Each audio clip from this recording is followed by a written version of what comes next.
Yo, man, the NFL business is wild. And, I don't like the way they do business with the non-guaranteed contracts and all of that shit, but it's crazy. So I think three players right now, and times change really quick, because it's 2 years ago, Todd Gurley was the best back in football, they were calling him. I liked Le'Veon Bell better, but Todd Gurley had that explosibility and special type of plays that stood out more. And that was just 2 years ago.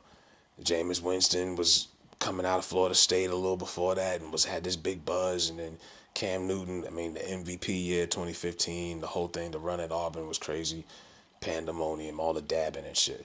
Well, times change quick, and now it's 2020. Cam didn't play much of last year. Cam is on Carmelo Anthony territory. There's only two options left right now, and that's the Bengals and the Patriots.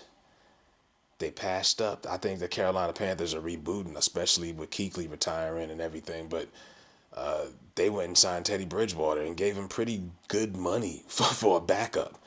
Uh, they plan to have him a part of their reboot plan or whatever. And that right there shows you, okay, I don't see Cam being a backup to anybody. He didn't want to back up behind Tebow. He got up and left, went to Auburn, won a fucking Heisman.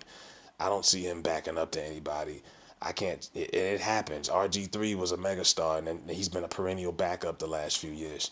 You know what I mean? They're flexing Cam out like Mello. The Bengals, they're too cheap, and they're not showing any interest. They're gonna go after Joe Burrow. So the Bengals ain't even an option. Pardon me when I said that. The Bengals are getting Joey. So it's the Patriots. The Bears could have got Cam Newton, I thought, but they didn't have the cap space, and they traded for Foles instead. So where is Cam going? I can't see Belichick taking on Cam at all. I can't see it. Is it possible? I doubt it. They would have made a move by now. And then when you get to Todd Gurley, he was released today. Todd Gurley spent more time on the stationary bike the last year and a half than on the fucking field. You know what I mean? When he had that ACL injury in Georgia, that shit, I knew his career wasn't going to be that long. I think a lot of people did, but the Rams paid him as if he was going to be around for 10 plus years. They overpaid him slightly, but at the time, he deserved it because he was just on fire. I didn't blame him, but long term, it wasn't smart. And they didn't want to. He wasn't able to be productive in the playoffs when they went to the NFC title game and pulled it off with the officials. And then the Super Bowl, he couldn't really do much. He had arthritis in his knee, and it got to a point they looked at the contract and was like, "We're paying this guy too much money," and they saved 10 million by letting him go. Now the reason why I say he's lost value, obviously, other than that, they released him. If he had some value, trade wise, they would have traded him. No one wanted to take on the trade because no one wanted to accept the contract. He's not worth the money. They would have to take that contract on, and he's not worth it at this point. He's a David Johnson category. He's in that category now. So they're like, that's why they just released him. And so far, it hasn't really been that much buzz about who's getting him. There's a rumor about Tampa, but I doubt it. Uh, they're flexing him out. It happened. Sean Alexander was on fire for a second. Boom, it was over. You know what I mean? Peyton Hillis, Larry Johnson, Priest Home, running backs they come and go.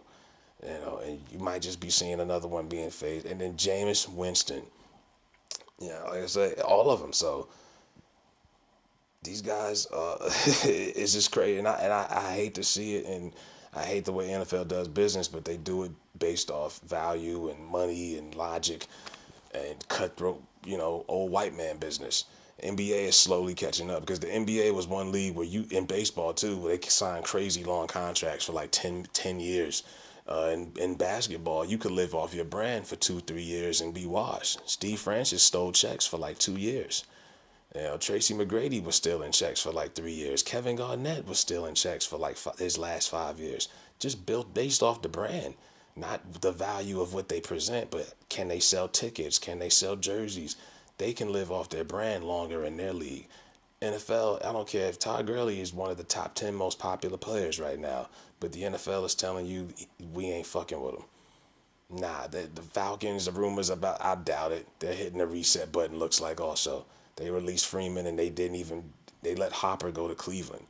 But, they're just showing you their real colors. And NFL's cutthroat. Like I say, in basketball, you could live off your brand for about 2 or 3 years after you're washed. You ain't even averaging 20 points a game anymore. You still could be living off. Shaq got good contracts based off his brand the last 6 years he was in the league, just because he was Shaq. So when football don't work like that, the NBA is starting to slowly catch up to that point, but I don't know if it'll ever get to that point. But in football, you got the helmet. They can phase you out and always get somebody else. So yeah, that's just what I'm thinking right now as far as free agency. Certain guys are getting flexed out, and it's sad to see some of these cats come and go because it happens so fucking quick, man. But free agency is booming nonetheless.